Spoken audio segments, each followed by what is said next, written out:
मेरा बेटी पापा अरे बेटी बेटी कैसा है ठीक है ना मेरी सोना ఎలా వచ్చావు అక్కడ పెద్ద ఫైట్ పాపా మరి మేము వెళ్ళొస్తాం సార్ ఓ జయరామ్జీకి లోపలికి రండి రండి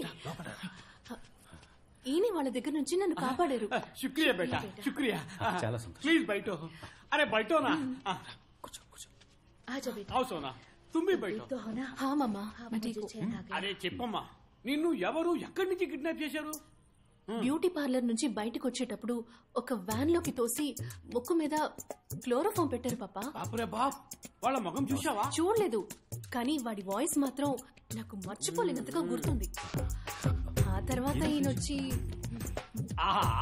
మీ పేరు చెప్పనే లేదే సార్ సింహం సింహమా హీరో అరే హీరో సింహం హీరో సింహం వీడు నా ఫ్రెండ్ బాస్ వాసువా అసలు మాట్లాడమే లేదు బేటా వింటాను నీ మాట నేను ఇలాగ కామెడీగా మాట్లాడుతుంటా అరే కుछ खाने के लिए लाओ అదే కుదరదు వెయిట్ మీరు తినే వెళ్ళాలి ప్లీజ్ एक मिनट फोन आया ఓకే సెట్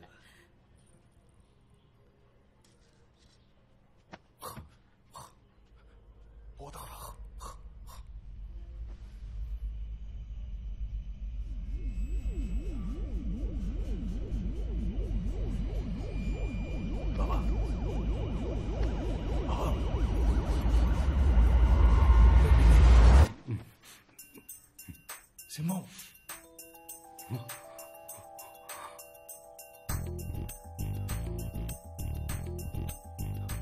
సీట్ ఇంట్లో మనమేం చేస్తున్నావురా అక్కడెవరున్నారు ఎక్కడ్రా థియేటర్లో అక్కడేగా అమ్మాయి ఉంది అమ్మాయి అక్కడ కాదురా ఇక్కడే ఉందిరా అమ్మాయి ఎక్కడుందా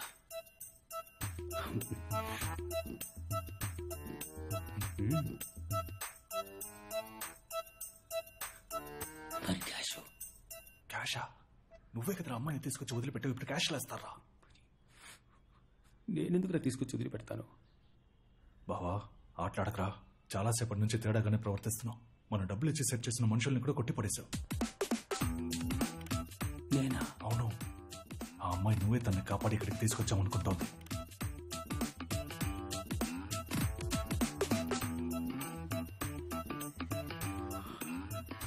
నాకేమీ జ్ఞాపకం లేదురా బావా నాకెందుకో ఆ మంగళం నీ తల మీద బాటిల్తో కొట్టాడు కదా ఆ రాత్రి నుంచి నీకేదో అయిందనుకుంటా కొట్టానండి క్రాక్ అంటున్నావా నన్ను పొరా క్రాక్ ఈ సినిమాల్లో హీరోలు ఉంటారు చూడు చాలా మంచోళ్ళుగా అంత మంచోడుగా ఉన్నావు ఇప్పుడు కన్ను ఇలా కొట్టుకుంది నువ్వు ఎప్పట్లా మారిపోయావు ఎప్పట్లా అంటే నువ్వు నార్మల్ అయిపోయావు బావా ठीक है ठीक है ठीक है अरे अरे बैठो जी आप भी बैठो जी మీరు నా బేటీని కాపాడారు మీకు ఏ హెల్ప్ కావాలని అడగండి ఈ సెటు మీకు చేస్తాడు లేదు ఒక మ్యాటర్ మాట్లాడేద్దాం సెటు మన ఏరియాలో ఎలక్షన్స్ వస్తున్నాయి నేను కార్పొరేటర్ గా నుంచుంటున్నా వావ్ మీలాంటి బంగారం మనసున్న వాళ్ళు నించోవాలి అదే సెటు కొంచెం డబ్బు ఖర్చు అవుద్ది డబ్బు ఎంత ఖర్చు అవుతుంది ఒక 50 లక్షలు ఖర్చు అవుద్ది ఇచ్చి హెల్ప్ చేస్తే బాగుంటుంది అరే బాప్ రే బాప్ 50 lakhs డాక్యుమెంట్స్ ఏమైనా ఉన్నాయా అరే డోంట్ వరీ బేటా పాప రెడ్యూస్ చేస్తాను ఇంట్రెస్ట్ లో బాగా రెడ్యూస్ చేస్తాను సేటు నా దగ్గర డాక్యుమెంట్ ఉంటే నిన్నెందుకు హెల్ప్ చేయమంటాను అరే 50 లక్షలు పెద్ద అమౌంట్ బేటా డాక్యుమెంట్ ఇచ్చినా సేట్జీ డబ్బు ఇస్తున్నాడు కదా ఆ భగవాన్ కి అందుకు ధన్యవాద్ చెప్పు చుప్ రహో బేటే డబ్బు తప్ప ఈ సేట్జీని ఇంకేం కావాలని అడగండి చేస్తాడు ఎలక్షన్లో నుంచుంటున్నా కుటుంబం అంతా వచ్చి నాకే ఓటేయండి శుక్రియా అది సేట్జీ ఫ్రీగా చేస్తాడు एक मिनट लड्डू కావో ప్యూర్ घी आप भी खाओ ना वन मोर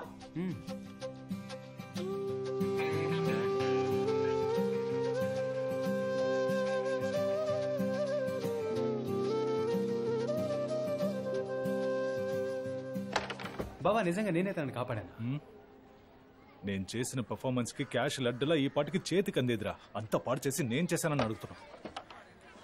రేయ్, నువ్వు నేను కుక్కలా తిరిగాను డబ్బు కోసం. ఆ తర్వాతే కిడ్నాప్ ప్లాన్ వేశాం. మరి నేనెందుకు పాడు చేస్తాను రా? ఓ, అయితే నేను పాడు చేశానంటావా? ఆ?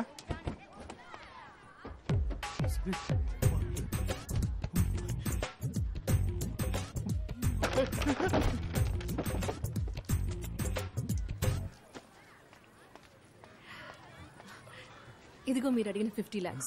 ఇవి మీ నాన్న ఇచ్చాడా? కాదు, నేనే ఇస్తున్నా. నాకు ఈ డబ్బు వద్దు. ఏ నేను ఇవ్వకూడదా? మా ఏరియా జిమ్ మాస్టర్ని నేను డబ్బు అడిగాను. ఆయన అరేంజ్ చేస్తానని చెప్పారు. అందుకే. నేనెవరో తెలియక మీరు నన్ను కాపాడారు. ఎలక్షన్లో మీరు గనక గెలిస్తే ఇంకెంతమందికి మంచి చేస్తారు? మీకోసం నేను ఇంత డబ్బు అరేంజ్ చేయడానికి ఎంత కష్టపడ్డానో తెలుసా సింహం? అర్థమవుతుంది, కానీ మాట ఇచ్చేసానే, అదే ఆలోచిస్తున్నా. సరే, పర్వాలేదులేండి. ఏమండి, ఒక నిమిషం. వాసు, ఆ డబ్బు తీసుకో. లెక్క రాసించు. తర్వాత మాస్టర్తో చెప్పు, ప్రజా సంక్షేమానికి ఎప్పుడైనా డబ్బు కావాల్సి వస్తే అప్పుడు అడుగుతానని. సరేనా?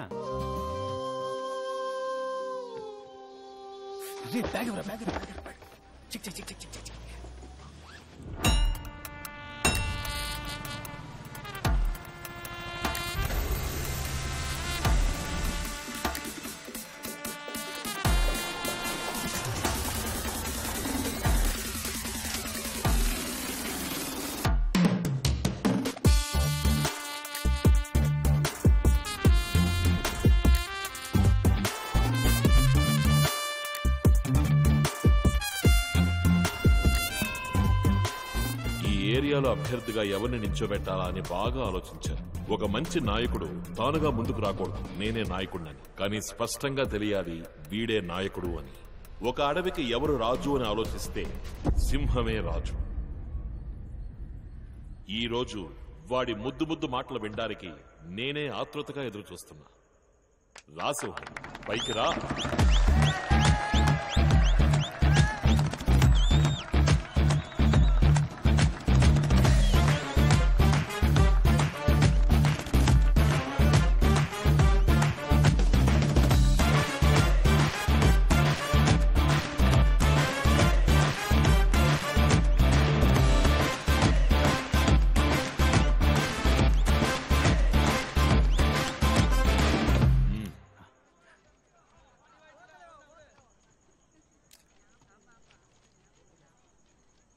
గౌరవనీయులైన పెద్దవాళ్లకి, మాతృమూర్తులకి, వేదికను అలంకరించిన పార్టీ పెద్దలకి, నాయకత్వానికి నిలువెత్తు నిదర్శనం మన అన్నయ్య. నమస్తే అన్నగారు.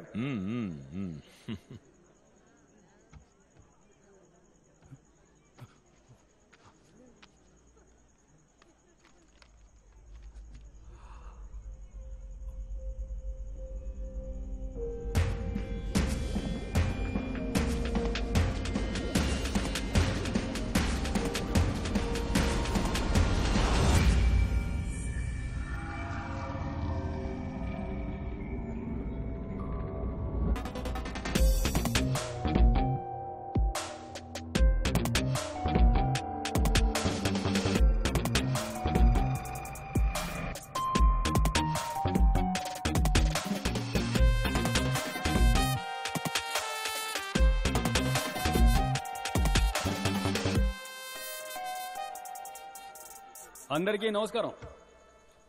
అన్నా నమస్తే అన్నా, బాగున్నారా?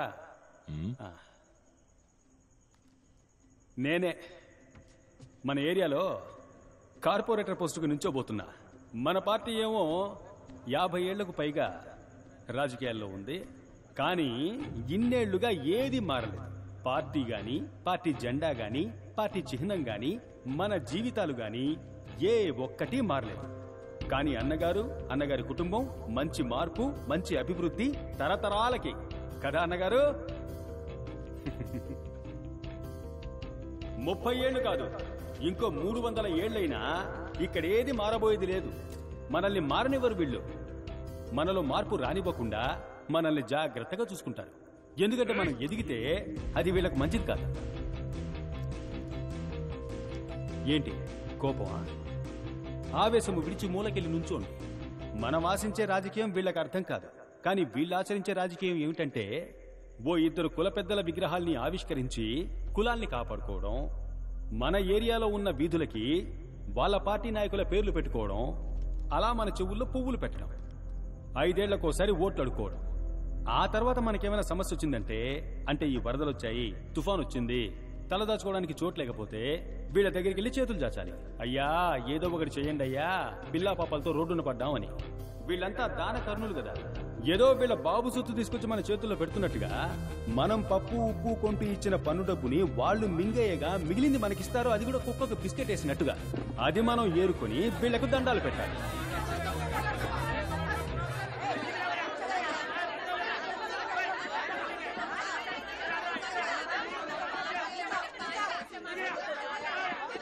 మీ కోపం చల్లారిందా?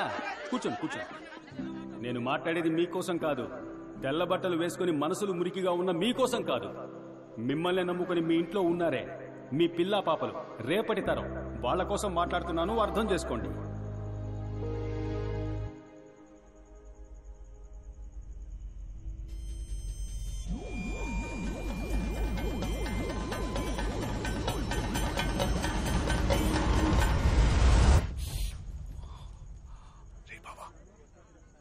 ఏంట్రా ఏం మాట్లాడుతున్నారా? ఏయ్, నేను ఇందాక నుంచి చూస్తూనే ఉన్నాను. ఏంటి వచ్చినప్పటి నుంచి అన్నగారి గురించి పార్టీ గురించి తప్పుగా మాట్లాడుతున్నావు? ఆధారం ఉందా నీ దగ్గర? నీకు టికెట్ ఇచ్చిన తర్వాత ఇది అవినీతి పార్టీ అయిపోయిందా? ఆపోజిట్ పార్టీ వాళ్ళ దగ్గర డబ్బు తీసుకున్నావా ఏంటి? అడగడయ్యా.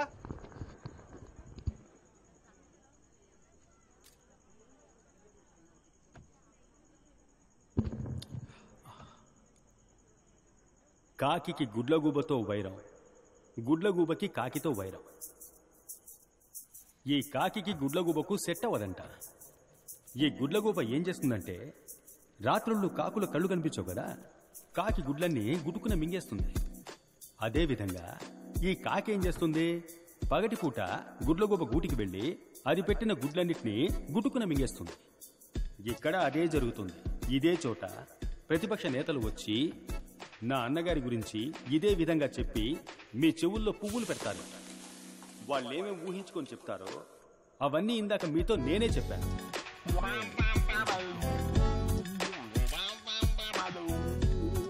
ఎందుకంటే ఇదంతా టైం వేస్ట్ కదా, మీ సమయం వృధా కాకూడదని నేనే చెప్పేశాను.